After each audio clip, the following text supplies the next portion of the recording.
compromiso es contigo. Portuguesa, mi compromiso es contigo. Y con Primitivo.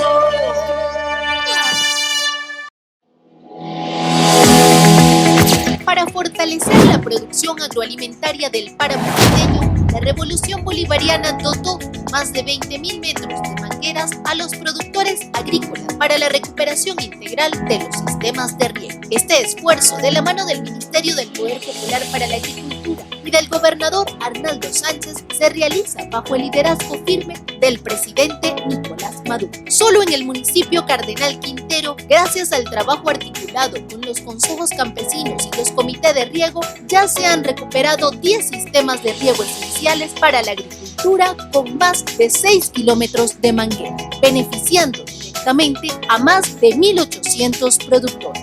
La patria productiva no se detiene. De la mano del presidente Nicolás Maduro y la gobernación del estado Mérida, seguimos construyendo la soberanía agroalimentaria del país.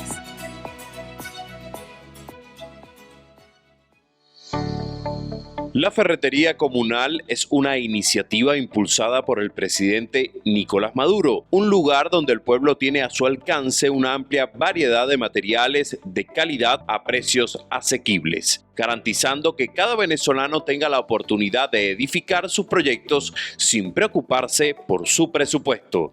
Actualmente la Ferretería Comunal se encuentra más cerca de los hogares de las familias venezolanas y apunta a expandirse para llegar a todo el territorio nacional para que las comunidades avancen en la construcción de proyectos locales, recuperación de viviendas, incluso proyectos de mejora comunitaria.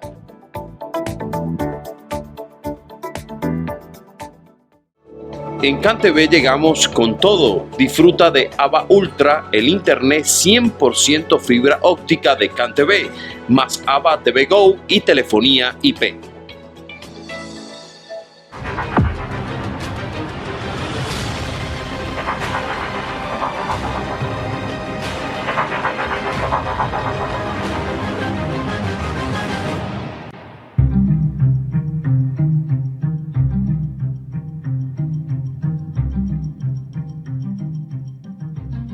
Muy buenas noches, ¿cómo están? Bienvenidos a su programa A Pulso. Como ustedes ya saben, yo soy Julio Riobó. Desde ya puede participar con nosotros, @JRiobóF en Instagram, en TikTok, JR Periodista y el 0412-334-5488. Nombre, apellido, algún comentario, sugerencia o interrogante para el programa de hoy. Repito, @JRiobóF en Instagram, en TikTok, JR Periodista y el 0412-334-5488. Además, usted me puede seguir en mi canal en Telegram, Julio Riobó. Escanea el código QR que va a aparecer en pantalla y ahí ve lo que hacemos para luchar por la verdad de Venezuela, sobre todo ante la guerra mediática incesante, inclemente, que hay contra nuestro país, algo que no es nuevo, que hemos estado viviendo en estos 26 años. Fíjense, nuestro invitado el día de hoy es un analista internacional con un sólido recorrido en el ámbito académico y profesional. Ha realizado estudios especializados en relaciones internacionales y política latinoamericana. Además, es frecuente colaborador de distintos medios de comunicación donde analiza las tendencias geopolíticas de la región. Su enfoque se centra en cómo la alianza entre países latinoamericanos pueden fortalecer la región frente a influencias globales. ¿Quién nos acompañará el día de hoy? Vamos a verlo. Cuando nace este grupo, China era prácticamente un país subdesarrollado, estaba en los feudal casi feudal y estaba pasando por procesos económicos muy complejos. Digamos, era uno más dentro de toda esta escala del sur global, del sur. Ella era parte del sur global, solo que tenía por su peso también específico, por el liderazgo de toda su élite gobernante del Partido Comunista en su momento. Era muy importante tener una vocería importante, muy especialmente en África, en los movimientos de liberación. Pero era uno más con el mismo peso. Ahora, la China de ahora no es la China del inicio de todos estos grupos. China ha posicionado ya como la segunda economía del mundo y ya, según algunos indicadores, ya es la primera. Bueno, recuerde, puede participar con nosotros, @jriobof en Instagram, en TikTok, JR Periodista y el 0412-334-5488. Además, usted me puede seguir en mi canal en Telegram. Como lo veía, nos acompaña Martín Pulgar, licenciado en Ciencias Políticas y Administrativas, especialización en Gerencia Pública y con maestría en Filosofía de la Guerra. Gracias por estar en este programa A Pulso. Hoy, 5 de diciembre del año 2025. Fíjese, yo quisiera comenzar esta entrevista con lo que ha sido noticia, me atrevería a decir que desde el jueves, no esta semana, sino la semana anterior, cuando Donald Trump confirmó una conversación con el Ejecutivo venezolano. Cuando le consultaban a Donald Trump sobre este tema, él decía, esta conversación no fue ni bien ni mal, fue una llamada telefónica. Luego, esta misma semana, dada además las posiciones de distintas transnacionales de la comunicación, el Ejecutivo venezolano confirmó también la llamada y utilizaba algunos aspectos que yo quisiera con usted analizarlos uno a uno. Nos vamos a tardar un poco y le pido disculpas a usted con este tema porque ni usted ni yo conocemos qué se conversó allí. El presidente utilizó la siguiente frase: prudencia. No me gusta la diplomacia de micrófonos cuando se trata de un tema tan importante. Entonces le pregunto a usted, la palabra prudencia en la diplomacia, en el diálogo, ¿cómo ha sido manejada por el presidente Nicolás Maduro en esta conversación con Donald Trump y cómo lo manejó también Donald Trump? Porque no tenemos detalles todavía. Eso nada más lo conoce, lo que se conversó allí. Algún analista me lo decía. Ahí se va a conocer solamente el presidente Nicolás Maduro, Donald Trump y quien acompaña a ambos sabe lo que se conversó ahí. Y el tono de esa conversación también depende del acompañante. Entonces, ¿qué me dice Martín Pulgar de este término de la prudencia? Bueno, muchísimas gracias. Gracias por estar aquí. Ciertamente, mira, la diplomacia debería ser prudencia. O sea, debe estar asociada el concepto de la diplomacia, de las relaciones internacionales, y más en estos niveles donde hay niveles de conflictividad altos y elevados, pues que es lo que ha manejado las relaciones en los últimos tiempos entre los Estados Unidos y Venezuela. Creo que esta prudencia estratégica que ha planteado el presidente Nicolás Maduro es clave para resolver por lo menos esta tensión y esta agresión, porque hay que decir que no solamente es una tensión, es una agresión por parte de los Estados Unidos buscando los objetivos estratégicos para ellos, pero también nosotros, los venezolanos y el gobierno de Venezuela y el Estado venezolano, de alguna manera está obligado a no caer en provocaciones y a actuar con esa prudencia, con una visión estratégica a mediano y largo plazo que permita mantener la paz y evitar cualquier conflicto abierto, porque digamos, Estados Unidos no es solo la voz del presidente, hay diferentes grupos que de alguna manera hacen vida en esa consolidación de lo que sería una política exterior y la proyección de poder que hace los Estados Unidos en el mundo. Y esos diferentes grupos tienen la necesidad de alguna manera de algunos elementos que Venezuela posee. Estamos hablando de la energía, estamos hablando de recursos naturales, pero también hay otros grupos que ven, en el caso de Venezuela, un importante posicionamiento estratégico. Desde el punto de vista geográfico, es el país con más proyección de costa caribe, en todo este mar Caribe. Eso le da un papel importante desde el punto de vista estratégico. Entonces aquí estamos en una fase de tensión, de presión a Venezuela y de asedio de alguna manera también contra Venezuela, y el presidente Maduro ha dicho prudencia porque es la única forma de solucionar este proceso absolutamente inmerecido que tiene la República. Creo que también, de alguna manera, Trump, que ha demostrado también una capacidad a veces de pasarse de la raya en el uso de los medios y del abuso verbal. En los términos. En los términos, inclusive, que no son ni prudentes ni diplomáticos, especialmente cuando se dirige a otros países.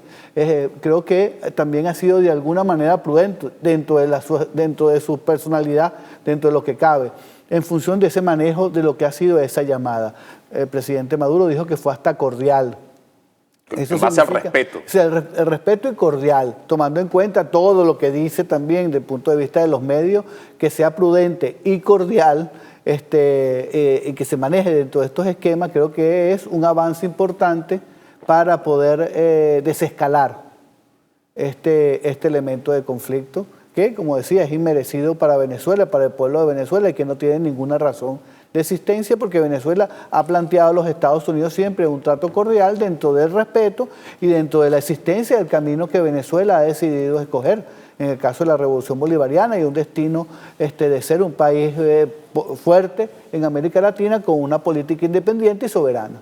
Fue el mismo Donald Trump quien en el año 2019 reconoció un presidente interino, que era Juan Guaidó. Eso se vino a menos, pero siempre ha estado allí el tema de las narrativas contra la República Bolivariana de Venezuela.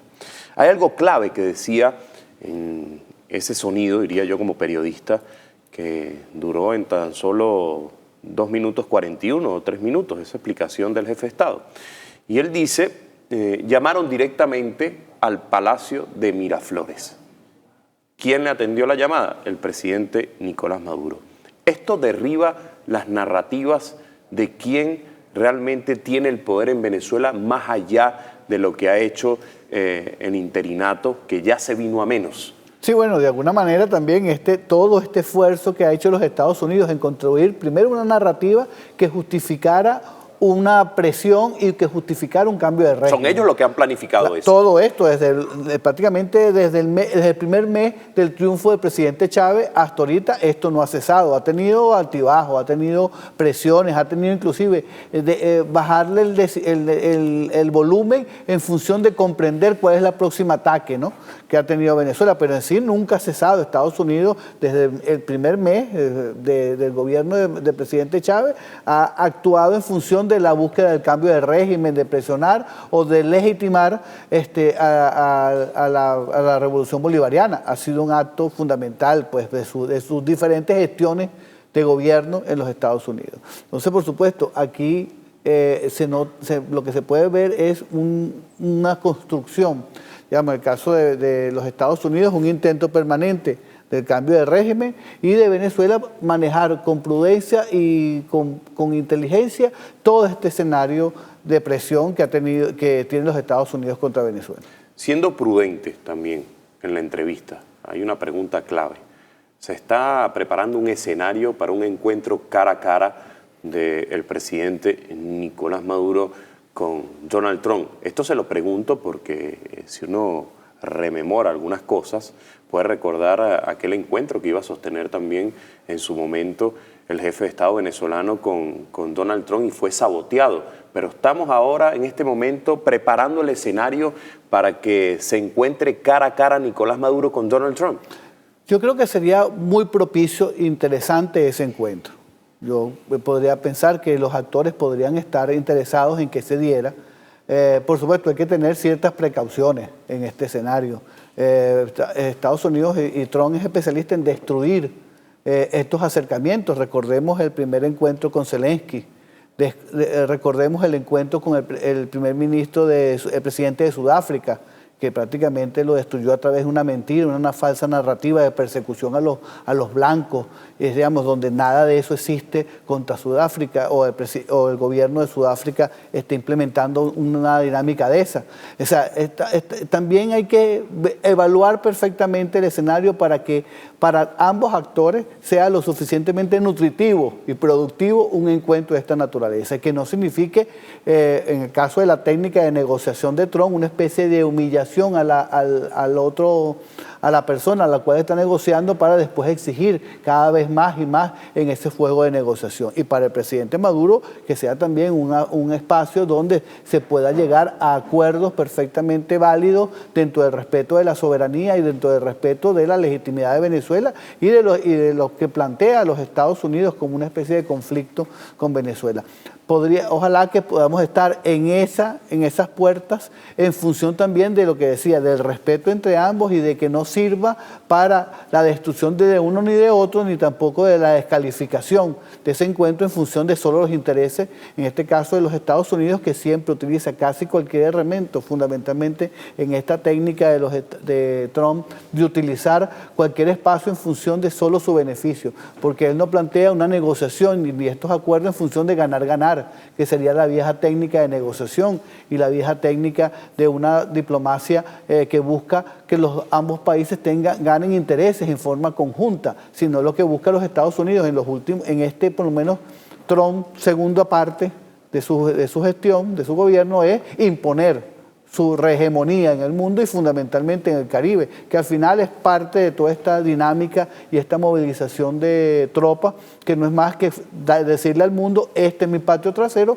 y aquí mando yo. Ese es el discurso fundamentalmente que aspira a los Estados Unidos a través de toda esta dinámica de imposición y gasto militar e inclusive el asesinato de estos pobres hombres, más allá de que estuvieran o no vinculados a algún tipo de delito. Ahora le pregunto lo siguiente, ¿diálogo es igual a menos presión o no? No necesariamente. ¿En este momento es así o no? No. En este momento en Estados Unidos esa dinámica de que el diálogo abre un espacio para bajar la presión no necesariamente está marcado así.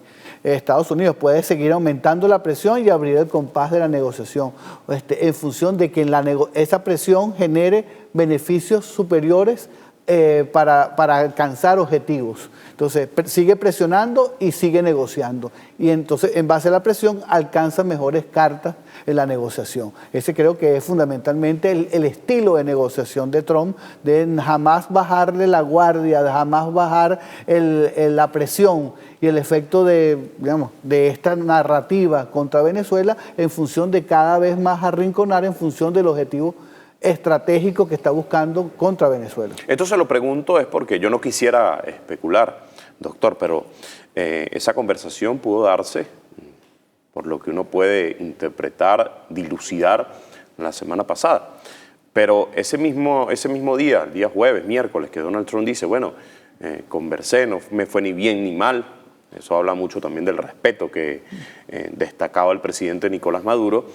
El día viernes o sábado se da a conocer el bloqueo de lo que ellos denominan el espacio aéreo venezolano. ¿Cómo se puede interpretar esto en las vísperas de un diálogo? Sí, bueno, igual la máxima presión, sigue existiendo la máxima presión en función del objetivo central, lo que está buscando los Estados Unidos siempre, históricamente es el cambio de régimen en Venezuela, no va a tolerar la revolución bolivariana. Eso no quiere decir que al final no pueda aceptar su coexistencia en algún momento, pero para ellos es inaceptable porque este es su patio trasero y para ellos dominar su patio trasero es vital para su existencia como imperio. Entonces, si tenemos eso claro, tenemos claro cómo podemos actuar en ese escenario. Y en el caso de esta negociación, se busca mecanismos de presión cada vez mayores en función de alcanzar ese objetivo. Hasta ahora, desde el día 1, como decía, desde el mes 1 de la Revolución Bolivariana y del triunfo del presidente Chávez hasta ahorita, ellos no han podido, eso no quiere decir que no hemos tenido presiones y situaciones complejas en el transcurso de nuestra historia y hemos ido venciéndola y hemos ido avanzando sin negar, por supuesto, lo que ha sido el impacto en la economía de todas estas acciones, pero hemos ido avanzando. En este sentido es una nueva presión, una nueva arista de presión, así como ante el fracaso de la presión por estos barcos y por estos bombardeos de lancha y no ha producido lo que ellos aspiran, que es el cambio de régimen o algún tipo de conmoción o algún tipo de golpe de Estado, ese tipo de elementos que pueden flotar en su imaginario, ahora usan otra herramienta para seguir presionando. Y bueno, y nosotros seguiremos venciendo en tanto de la capacidad que tenemos de tener esa paciencia estratégica y visualizar con proyección de futuro cada acción que se debe realizar en función de no caer en provocaciones y seguir avanzando. Ahora le pregunto también lo siguiente en torno al mismo tema, porque ¿cómo se puede explicar? Donald Trump es una de las personas que maneja la diplomacia de ir y venir en decisiones en corto tiempo. Donald Trump puede decir hoy una cosa y mañana otra. A tan solo horas también lo puede hacer. Eso está demostrado en distintas alocuciones. Y esto se lo pregunto es porque ¿cómo es posible que yo cierro el espacio aéreo venezolano, que algunos analistas dicen es idiota el que repite esta información porque el espacio aéreo venezolano le corresponde a Venezuela, ningún otro país? Estados Unidos no tiene la capacidad, o sea, sino violando leyes internacionales, de cerrar un espacio aéreo de cualquier país que no sea el suyo, es decir, el propio, el de Estados Unidos, pero a Venezuela le corresponde su espacio aéreo sin duda. ¿Cómo se puede entender que yo bloqueo el espacio aéreo venezolano como una medida de presión, pero le solicito al Ejecutivo venezolano que me permita ingresar un avión del plan Vuelta a la Patria para traer a migrantes que están en los Estados Unidos y son deportados a Venezuela? Sí, bueno, es parte también de la retórica, es parte también de confrontar a veces esa retórica con la realidad y la necesidad de resolver el otro tema o varios de los temas que los Estados Unidos tienen en su agenda interna, que es el tema migratorio, que ellos lo colocaron como parte fundamental de la gestión de Trump. Y fundamentalmente también que hay promesas en torno a eso. Claro, torpezas, digamos, y Venezuela jamás se ha negado a recibir sus connacionales. O sea, primero, no hay que olvidar que también intentaron decir que el presidente Maduro se negaba a recibir a los migrantes venezolanos, algo absolutamente falso, porque tenemos una política de vuelta a la patria desde hace muchísimo tiempo atrás. Porque sabemos que la migración que se generó en Venezuela fue una migración inducida a través de todos estos mecanismos de sanciones y de medidas coercitivas. Y en la medida que Venezuela pueda vencer y sortear buena parte de estos mecanismos coercitivos, Venezuela y la economía venezolana va mejorando, y ese retorno se va a dar en función de esas mejoras de Venezuela, y que Venezuela necesita que sus venezolanos regresen a su patria, porque jamás lo hemos expulsado, jamás hemos querido que se fueran. Fue una retórica construida precisamente para debilitar nuestras capacidades de gestión y demostrar que Venezuela era un Estado fallido. Roto esa narrativa, imposibilitada de demostrar eso, bueno, vénganse, estamos dispuestos, y Venezuela le pone toda la dinámica. Entonces, ¿cómo hacen los Estados Unidos, que mantienen una retórica de que los venezolanos vaciamos las cárceles? Imagínense. Sí, con el tema del tren de Aragua y el cartel de los soles. Entonces, una narrativa. Una narrativa, porque al final, ¿dónde está eso? ¿Dónde está la prueba para que eso se sustente? Entonces, los retornamos, los recibimos, porque al final no son delincuentes, no son sino migrantes económicos, producidos por un impacto manipulador en su momento, los recibimos. Entonces los Estados Unidos ahora cierra el espacio aéreo, pero entonces tiene que cumplir con la política migratoria. Entonces al final existe una contradicción, especialmente entre la política interna y esta acción de máxima presión contra Venezuela, pero se resuelve en una situación de negociación y búsqueda de acuerdos en función de elementos puntuales. Venezuela jamás se ha negado a eso, como jamás se ha negado a una cooperación con los Estados Unidos, siempre al margen de la solidaridad, de la soberanía y el respeto a la independencia. El tema petróleo siempre ha estado en discusión en este momento, porque en denuncias de las distintas autoridades del Ejecutivo Nacional, partiendo también por el presidente Nicolás Maduro, se ha dicho que Estados Unidos lo que quiere hacer no es ningún despliegue con la droga, lo que quiere es adueñarse de los recursos naturales de Venezuela. Ayer salió una noticia de Bloomberg que titula así: Chevron, una de las principales empresas que lleva petróleo a los Estados Unidos, que tiene, yo no me atrevería a decir yo de manera ilegal, pero tiene un permiso. Nosotros, como venezolanos, lo ha dicho el presidente Nicolás Maduro, no necesitamos ningún permiso de ningún país para vender petróleo, pero tiene una licencia. Y dice el titular de Bloomberg, dice: Chevron traslada personal en Venezuela pese a advertencia aérea.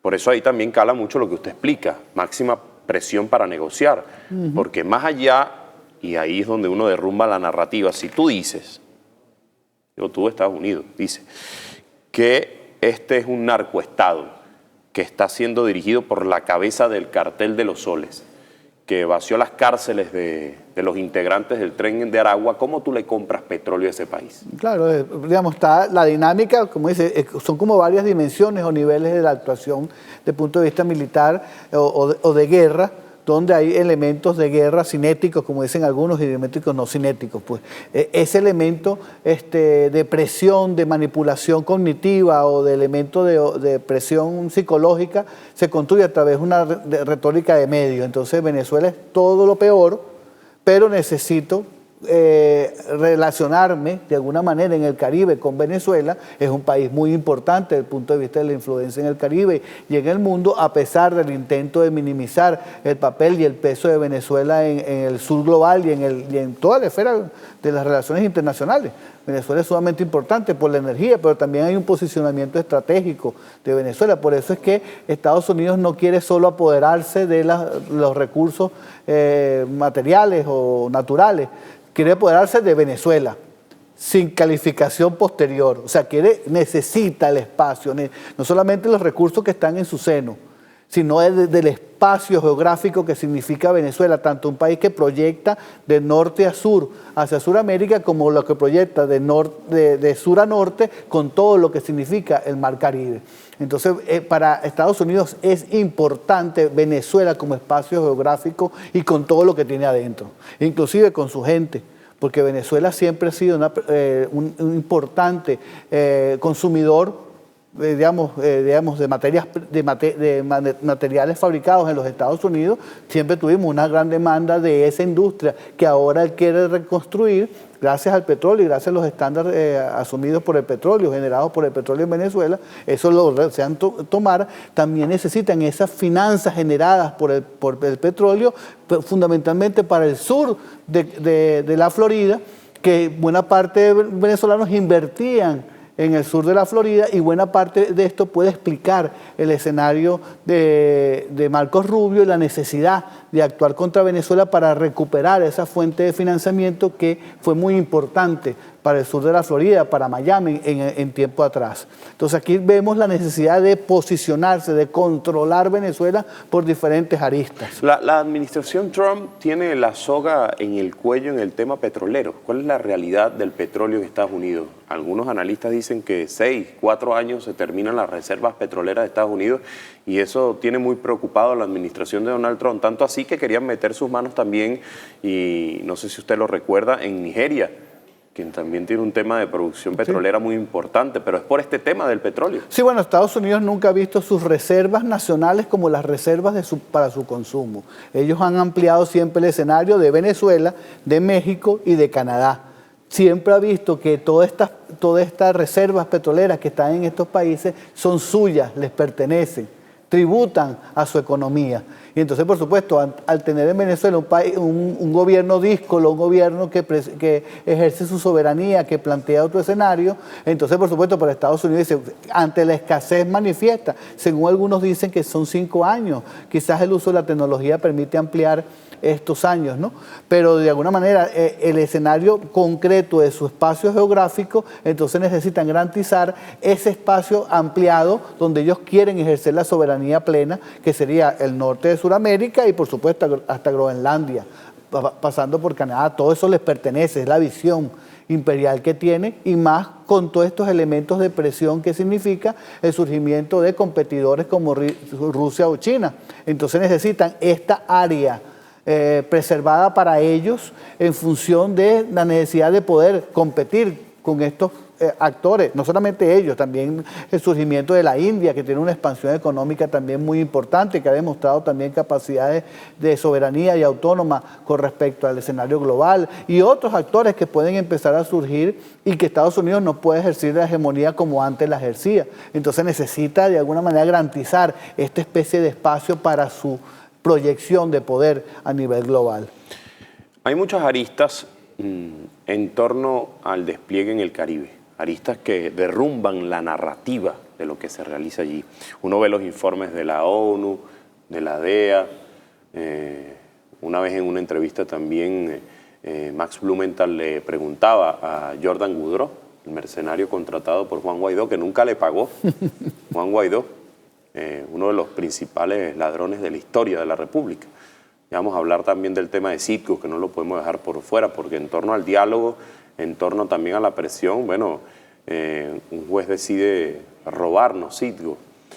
Ya vamos a hablar de eso, pero hablando del tema del despliegue, hay muchas aristas que derrumban las narrativas. Hay una de ellas que yo quisiera escuchar su opinión, que es el tema cómo Estados Unidos realiza un supuesto despliegue en el Caribe para acabar con la droga, pero va e indulta a Juan Orlando Hernández, por ejemplo, quien fue juzgado por más de 40 años por el tema de ser un narcotraficante. Eso sí era un narcoestado hondureño, estaba allí. Esto muy cerca de las elecciones en Honduras, que le dio otro tilde político en este momento. Pero ¿cómo yo hago un despliegue son las cosas duditativas del discurso de Donald Trump para atacar la droga, pero entonces indulto a Juan Orlando Hernández, uno de los principales narcotraficantes que ha llegado al poder? Sí, bueno, es que la droga no es más que un justificativo para intervenir en Venezuela y contra Colombia y contra México. Y después se construyen otras narrativas. De aquí lo que se trata es de dominar el espacio geográfico del Caribe, controlarlo absolutamente y extender la soberanía de los Estados Unidos hasta nuestros países. Prácticamente que dejamos de ser república y prácticamente somos controlados por ese... Pero hay también una Latinoamérica que se ha plantado, más allá de las diferencias. Claro. Y yo creo que Donald Trump no esperaba eso. Por ejemplo, uno ve a Gustavo Petro, por ejemplo, ve a Lula da Silva. Hay diferencias políticas, tiene Venezuela con el presidente de Panamá. Y el presidente de Panamá, más allá si apoya a Maduro o no, que sabemos que no, dice que no está de acuerdo con un despliegue en el Caribe. Claro, las consecuencias de lo que significa un despliegue y una intervención son perjudiciales, no solamente... A escala mayores. Claro, digamos, escalarías el conflicto a unos niveles que tú no te imaginarías qué consecuencias puedes tener. Si todo lo que significó el ataque a Venezuela desde el punto de vista económico generó una migración que no solamente fue venezolana, porque Venezuela ayudaba a buena parte del Caribe a toda la cuenca en más amplio espectro, desde Centroamérica hasta varios países insulares en el Caribe, que permitían que esa migración a los Estados Unidos se paliara, inclusive que fuéramos receptor de esa migración. Al atacar a Venezuela, buena parte de esa migración que antes se dirigía una parte a Venezuela o que no se producía en estos países, se dirigieron a los Estados Unidos. Entonces, atacar a Venezuela en un conflicto de esta naturaleza puede desembocar en elementos inimaginables para cada uno de los países, entre ellos la misma Panamá o cualquier país de América Latina. Entonces, volviendo un poco también a la narrativa, en el caso digamos, de esta narrativa del narcotráfico es absolutamente falsa, digamos, no es cierta que sea el objetivo central. Entonces, por supuesto, pareciera contradictorio, ¿no? Cuando dice, bueno, ataco a Venezuela porque el narcoestado, pero entonces indulto a un narcotraficante hondureño en el marco de las elecciones de Honduras, que presiona para el cambio de régimen, para presionar al electorado hondureño para que no vote por la izquierda y por el elemento progresista y por Dixie Moncada. Entonces, tiene un mismo hilo conductor, pareciera ser contradictorio, pero el mismo hilo conductor es controlar el espacio geográfico que significa el Caribe como zona ampliada de dominio por parte de los Estados Unidos. Entonces, lo que no le importa es qué retórica usa. Le sirve cualquiera para alcanzar ese objetivo estratégico o meta estratégico, si tú quieres, que es doblegar a todos esos países en función de sus intereses a mediano y a largo plazo. Y esta es la posición de Latinoamérica, la describíamos, pero también hay un término importante cuando uno hace el análisis, y creo que hay que centrar el análisis allí, en la legalidad, que es el término que deberíamos también profundizar y analizar. Esto se lo digo porque a lo interno de Estados Unidos también está en tela de juicio la legalidad de lo que viene haciendo Donald Trump. Ayer salió una noticia, dice, el Pentágono decidió retirar al jefe del Comando Sur de Estados Unidos. No es cualquier cosa, ¿verdad? Almirante Alvin Halsey, luego de que manifestara preocupaciones sobre la legalidad de los ataques realizados en aguas del Caribe contra embarcaciones acusadas de transportar droga. Entonces también a lo interno de Estados Unidos hay un rechazo, algunos dicen. Yo tengo como alrededor de un mes y medio entrevistando a muchos analistas. Usted hace un rato estuvo también conmigo en otro espacio. Yo entrevisté a Sergio Rodríguez Helfestein, estuvo conmigo, y otros analistas para tratar de buscar la posición de todo y poder dilucidar lo que está sucediendo con el tema interno. Y hay uno que me decía, bueno, pero es que Donald Trump es emergente, Donald Trump no es de los republicanos ni de los demócratas, sino del grupo MAGA, que también tiene sus fuertes cuestionamientos a la administración de Donald Trump viniendo de allí.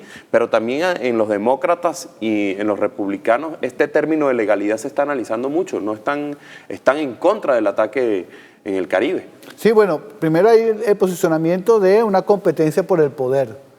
Como tú decías, el MAGA no solamente es Donald Trump, es un cuerpo... Richard Grenell. O Richard Grenell, o todos ellos. Tiene que ver con un cuerpo que quiere controlar el poder profundo en los Estados Unidos. Una visión que se contrapone a republicanos y demócratas que tienen una visión que hasta ahora han dominado los Estados Unidos. O sea, hay una disputa de visión de poder, del poder profundo de los Estados Unidos. Entonces usarán cualquier excusa para desplazar a Trump y lo que él representa y a su equipo para unas futuras elecciones. Entonces está esa disputa interna, pero también hay una violación de la legalidad, ciertamente. Es clara, precisa. Es clara, precisa, concreta. y por supuesto la van a usar contra Trump y contra su equipo.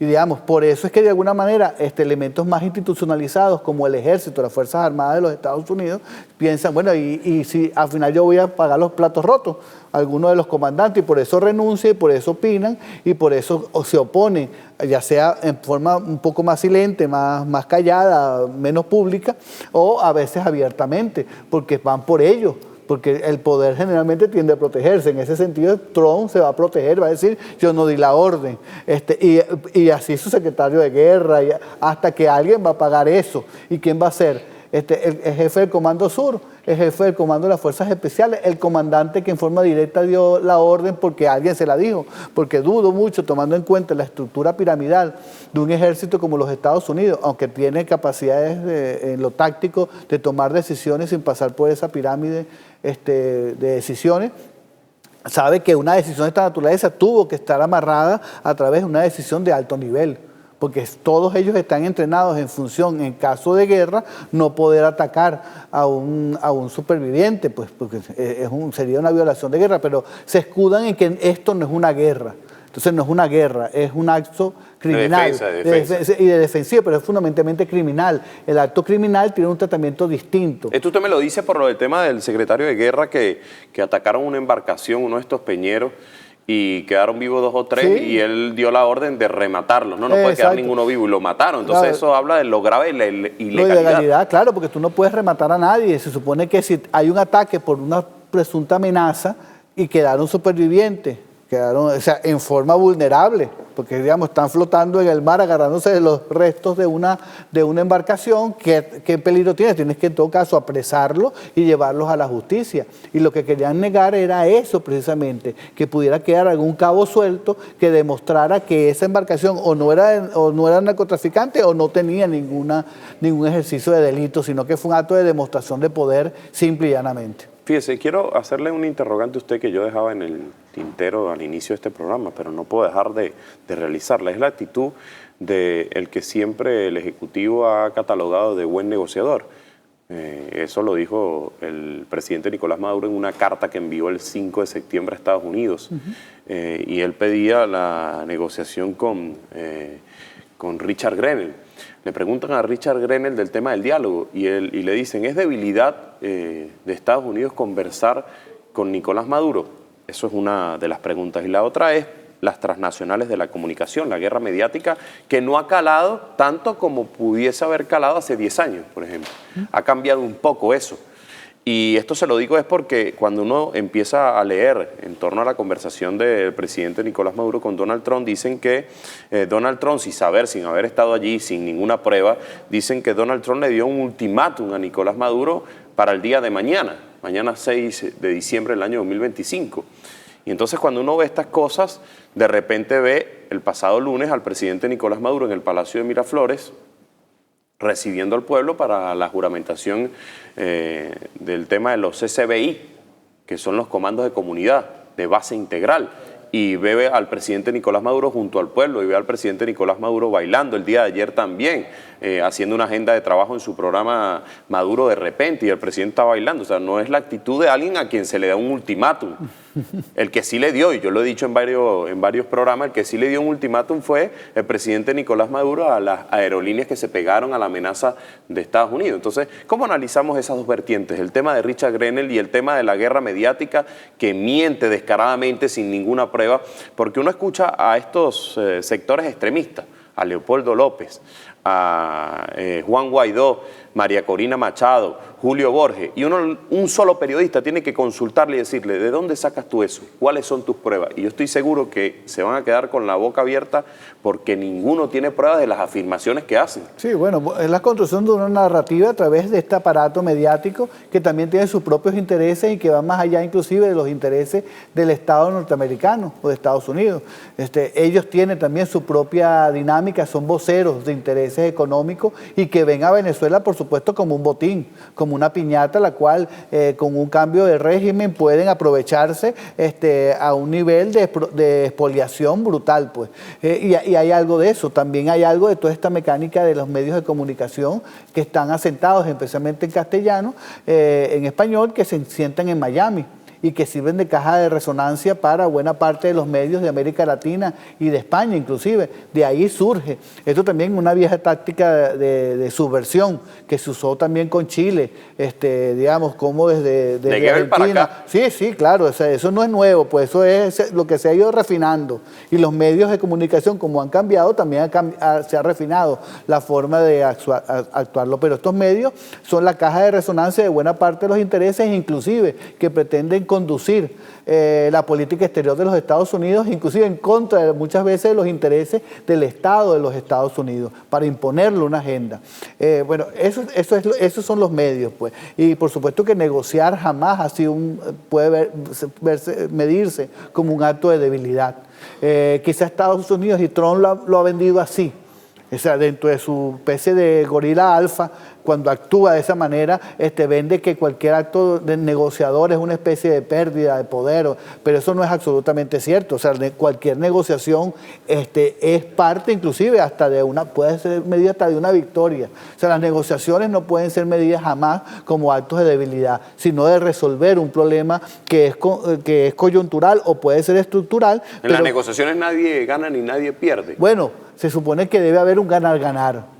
O sea, en las perspectivas de las modernas técnicas de negociación, lo que aspira es que todos los actores involucrados para que la negociación tenga validez en el tiempo y no sea saboteada en un futuro por otros actores o por los mismos, digamos, es que todos ganemos en función de una proyección a largo plazo. Estas técnicas de yo gano y tú pierdes tienden a desbaratar cualquier acuerdo que se tenga porque a corto plazo el que pierde o el que le impone una política va a ver cómo se libra de ella en el más corto periodo de tiempo.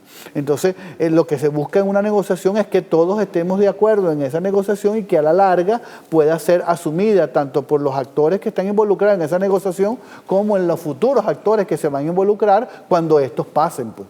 En esta conversación el que se le derrumba el castillo de naipes a la extrema derecha. Son los que impulsan una narrativa, se pegan a la narrativa sin tener ninguna prueba, sin tener ni siquiera en algunos momentos el apoyo de Estados Unidos y se pegan a la narrativa, pero cuando se habla de negociaciones, de conversaciones, son los que salen, yo no quiero utilizar este término, pero casi que a llorar. Pasa eso en la extrema derecha. ¿Les duele el diálogo de Nicolás Maduro y Donald Trump? Claro, porque ellos lo único que quieren es usar a Estados Unidos en muchos aspectos, usarlo para producir lo que ellos no han generado en Venezuela, que es la posibilidad de conquistar un electorado que los permita llegar al poder. Como ese tema es muy escabroso para ellos, muy lento y muy costoso para su acción, pretenden es que a través de una intervención norteamericana ellas lleguen al poder. Prácticamente lo que quieren es instrumentalizar a Estados Unidos para ello. Y por supuesto en esa instrumentación venden a Venezuela para los intereses que Estados Unidos y sus élites quieran. Al final es una especie de utilización de ambos en función de los objetivos que plantean, pero ellos les duele, por supuesto, una negociación posible, porque los obligaría a ellos a hacer política en Venezuela, porque eso sería... ¿No están preparada la extrema derecha luego de todo lo que ha sucedido del 28 para acá, desde la victoria de Nicolás Maduro en las elecciones presidenciales? ¿No está preparada esa extrema derecha para volver a la política? Pareciera que no, están demostrando que no. Solo el único siempre es un camino, están buscando hacer la política violenta y la política de imposición. Siguen estando eso. También es porque ellos dependen mucho del financiamiento de otros actores externos que los financian. Y entonces, más que la legitimidad del pueblo de Venezuela o a un sector de la población en Venezuela, lo que necesitan es convencer a aquellos que lo financian en el exterior que están en la dinámica que esos financistas les plantean. Entonces, por eso tú ves a estos venezolanos, muchas veces voceros, que están en el exterior, los más radicales del mundo, porque eso le permite, por ejemplo, que aquellos que están contra la Revolución Cubana, que financian buena parte de estas acciones en Miami, entonces lo sigan financiando. Y asumen una posición que en Venezuela jamás tuvieron en su momento y que estarían dispuestos, como también en algún momento lo tuvieron, a entrar en procesos de negociación. Pero ¿quién los legitima afuera? ¿Quién legitima sus vidas afuera? Bueno, estas derechas transnacionales en el sur de Miami que quieren un cambio de régimen en Venezuela porque creen que así va a haber el cambio de régimen en Nicaragua o así va a haber el cambio de régimen en Cuba. Entonces aquí hay un engranaje que va más allá solo de una élite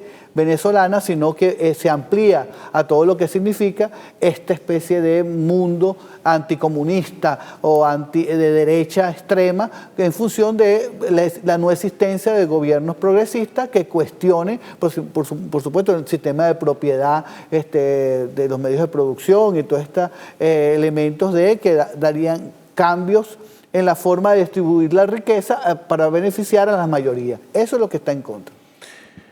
La extrema derecha en este momento, hoy 5 de diciembre del año 2025, insiste en hacer manifestaciones mundiales en varios países. ¿Por qué insiste la extrema derecha en hacer convocatorias, manifestaciones mundiales? No lo hacen en Venezuela, sino en otros países.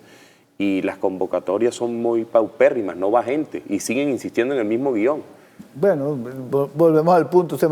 ¿Quién los legitima afuera? Un poco esta especie de que controla una masa que no está en Venezuela. Hazlo aquí.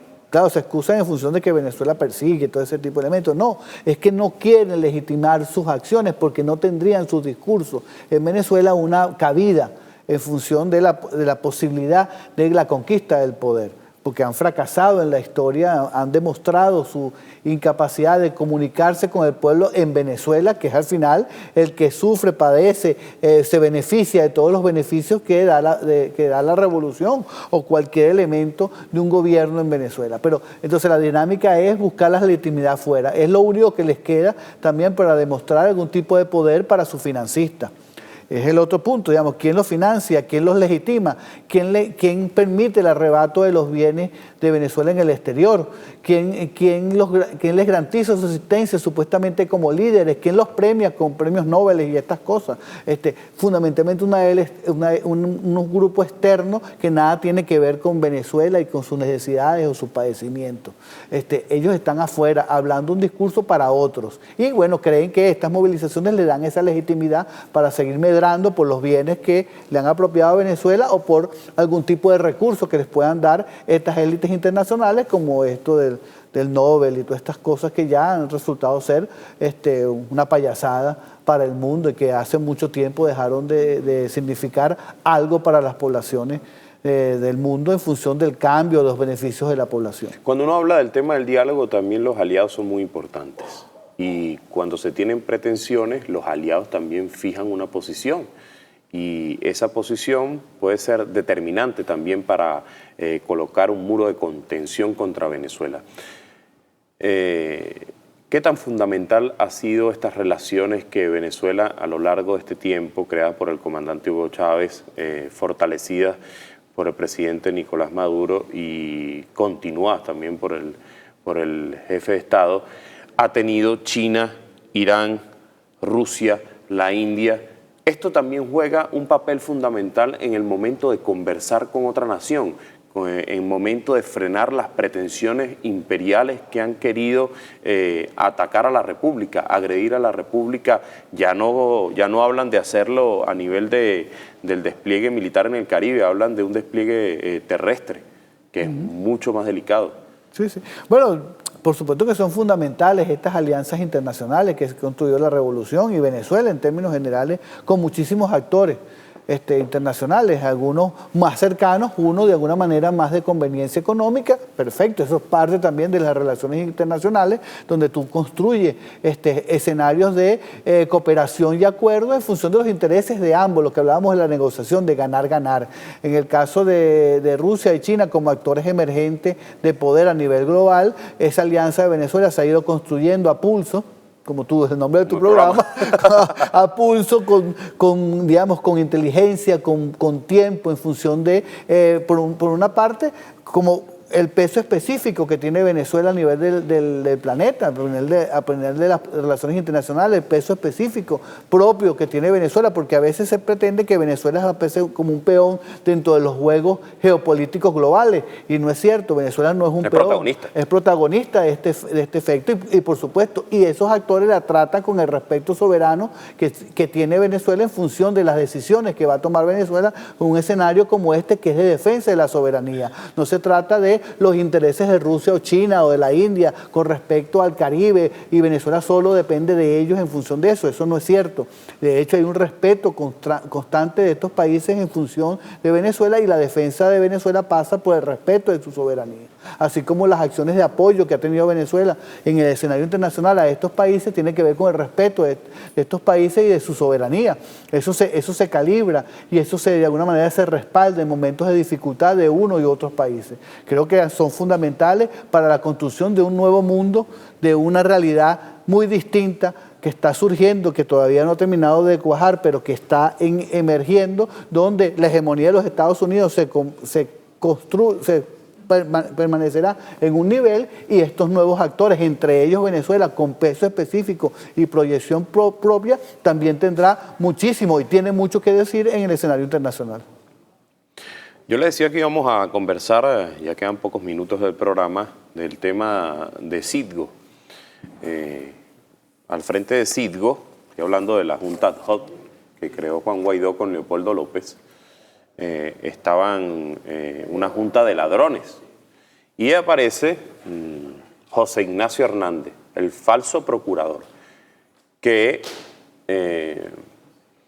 inventó una figura basada, creo que en el derecho, usted me puede corregir si no es así, del alter ego, de que defendía a la vez una empresa y también defendía a otra, porque él era representante legal de Cristalec, una empresa que fue, no sé si desterrada sería el término adecuado, pero fue expulsada por el comandante Hugo Chávez en su momento.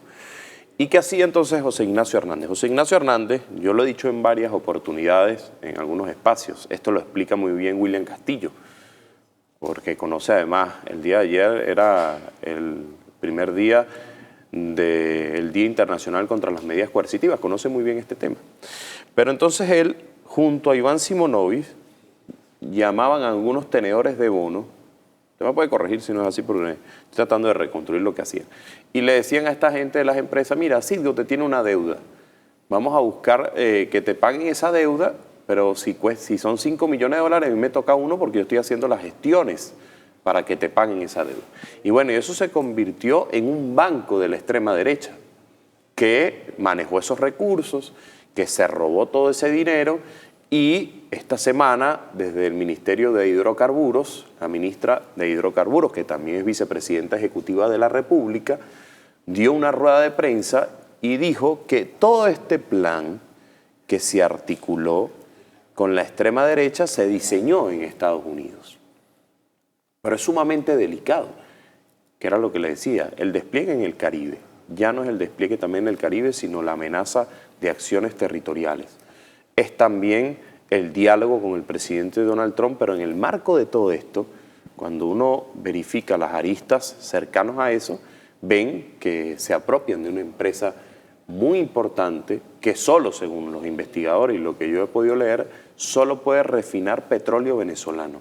Es fundamental la empresa Citgo, y uno cuando analiza el fondo que tenía Citgo para operaciones de varios venezolanos, muchos venezolanos que tenían ese fondo para ser operados en otras naciones y que se utilizaba, había un plan, no recuerdo el nombre de ese plan, pero sé que han muerto muchas personas por el tema de no poder costear las operaciones porque se robaron todo. ¿Cómo queda esa extrema derecha que llevó el expolio, por así llamarlo, de robarse una empresa tan importante como Citgo. ¿Qué pasó con todo ese dinero? Porque Dinora Figuera acaba de cobrar no sé cuántos miles de dólares para darle a los diputados de la extinta Asamblea Nacional, que en el mundo se sigue vendiendo como una Asamblea Nacional legítima. Sí, bueno, aquí podemos ver parte de este intento de destrucción por parte de los Estados Unidos y de esta élite terriblemente antivenezolana, aunque muchos de ellos hayan nacido aquí, contra los bienes de la nación. Quizás pensado inicialmente en un corto tiempo iban a tener la posibilidad, porque siempre han subestimado las capacidades de supervivencia y de fortaleza de la revolución bolivariana y del presidente Maduro y de todo el tejido, y el tejido sí, porque no es solamente un cuerpo dirigencial, sino el tejido de la revolución bolivariana en su más amplio espectro, para sortear buena parte de estas altas presiones. Entonces, el control primero de Citgo no era más que dejar a Venezuela sin ningún tipo de fuente de financiamiento para producir el cambio de régimen, la caída y el desmoronamiento y la destrucción de la revolución bolivariana. No pudieron, y yo pienso que a partir de buena parte de estos elementos de negociación, de acuerdo, donde puede plantearse quizás un stand-by o quizás la no concreción de lo que esa élite está pensando, entonces quiere ya resolver, y que Venezuela para una futura acción contra ella sigue transitando un elemento de debilidad, porque se llega un momento que tienes que devolver el activo, tienes que resolver el problema del activo. Si estás entrando en algún tipo de acuerdo negociador con Venezuela, si es el caso, porque no sabemos, como tú decías, qué se conversó, qué es esa proyección negociadora más allá de la presión, entonces pretenden resolver el problema de dejar a Venezuela sola sin estos activos, para no tener que resolverlo desde el punto de vista legal en un futuro. Y lo resuelven de esa manera tan bestial y tan inaceptable y tan fuera de derecho, que ha sido la apropiación de Citgo contra los intereses de la República. Esta élite, por supuesto, ese grupo de opositores radicales deberían ir presos aquí y en Estados Unidos, porque se han demostrado que han ido contra la legalidad inclusive de los Estados Unidos en muchos aspectos, y por supuesto el tema de la nacionalidad y todos estos elementos a mí me produce siempre un nivel de aprehensión, pero evidentemente estas personas no son venezolanos y no merecen ni siquiera tener la nacionalidad venezolana. Es decir, que eso que se discutía en la Asamblea Nacional, nombre por nombre, deben retirar la nacionalidad de esta junta ladrona que estaba al frente de Citgo como una junta ad hoc. O sea, de alguna manera no es aceptable que personas que se dicen venezolanas y que tengan la nacionalidad actúen de esa manera en forma impune y también de alguna manera siendo protegidos por un gobierno extranjero. Realmente, porque en cualquier país del mundo ellos hacen algo como ese, estarían presos o estarían buscados, y buena parte de la Policía Internacional estarían buscándolo para entregarlo al país en función de, porque es inaceptable. O sea, realmente lo que han hecho, demostrado legalmente, es una acción que va contra la República, contra la legalidad, inclusive muchas de las acciones contra la legalidad en los Estados Unidos. Y buena parte de esa investigación debería arrojar que vayan presos en los Estados Unidos. Entonces Venezuela debería actuar a través de algún mecanismo que le permita la ley. Bueno, agradezco a Martín Pulgar. Gracias por haber venido a este programa a Pulso. De esta manera despedimos este espacio. Agradezco a mi Casa Venezolana de Televisión, Radio Miraflores, La Voz de la Verdad, Telearagua, TV Fan y la Radio del Sur por transmitir este programa en tiempo real. Si usted sintonizó tarde, lo puede disfrutar mañana en TVS a las 10:30 de la noche. Feliz fin de semana.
agroalimentaria del páramo quiteño, la revolución bolivariana dotó más de 20.000 metros de mangueras a los productores agrícolas para la recuperación integral de los sistemas de riego. Este esfuerzo, de la mano del Ministerio del Poder Popular para la Agricultura y del gobernador Arnaldo Sánchez, se realiza bajo el liderazgo firme del presidente Nicolás Maduro. Solo en el municipio Cardenal Quintero, gracias al trabajo articulado con los consejos campesinos y los comités de riego, ya se han recuperado 10 sistemas de riego esenciales para la agricultura con más de 6 kilómetros de manguera, beneficiando directamente a más de 1.800 productores. La patria productiva no se detiene. De la mano del presidente Nicolás Maduro y la gobernación del estado Mérida, seguimos construyendo la soberanía agroalimentaria del país.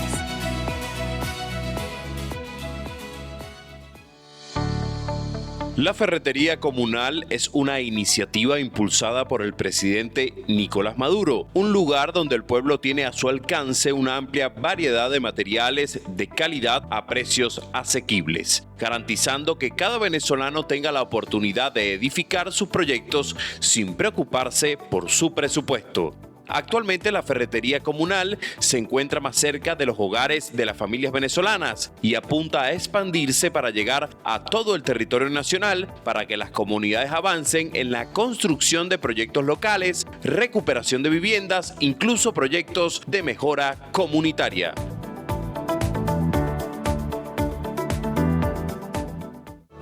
En CanTV llegamos con todo. Disfruta de ABA Ultra, el internet 100% fibra óptica de CanTV, más ABA TV Go y telefonía IP.